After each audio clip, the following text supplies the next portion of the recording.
strengths that are different depending on who it is. And sometimes a project will need different strengths to make it successful.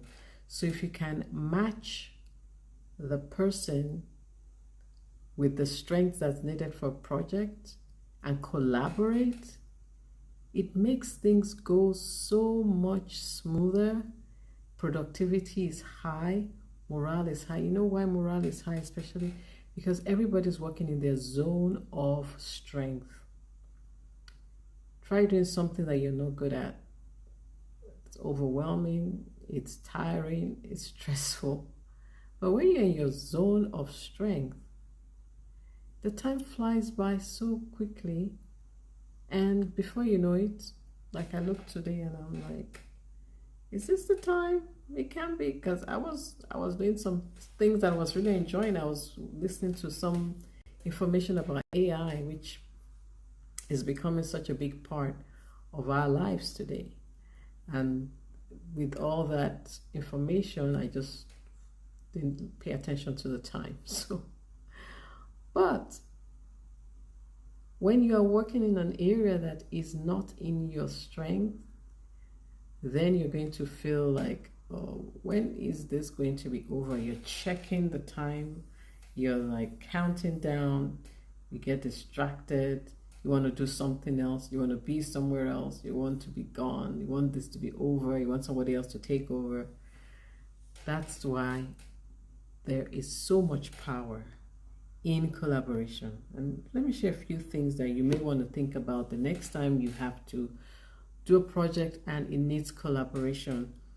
Think win-win-win, because when you collaborate, they win, you win, the whole team wins. Like I was talking about in terms of the strength that you bring to the table, that is key.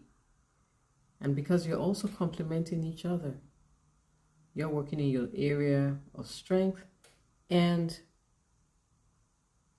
maybe some parts that are needed, they're not in your strength zone, rather in your area of weakness, but somebody else, it's their strength. So imagine everybody is all working at their best in their strength. Then you can see the project go much, much better, more productive. So one thing you can do is analyze, especially if you're the team leader, you're the project leader, seek out the people on the team that have those strengths that is needed for the project and assign them to do those tasks. And that way, it will be a much smoother, productive project because everybody's working in their strength zone. And then sometimes you just have to take yourself out of the picture. What I mean is, think in terms of asking what is best for the team, not so I'm out of the picture, I'm having a much more overall image or outlook for the whole team.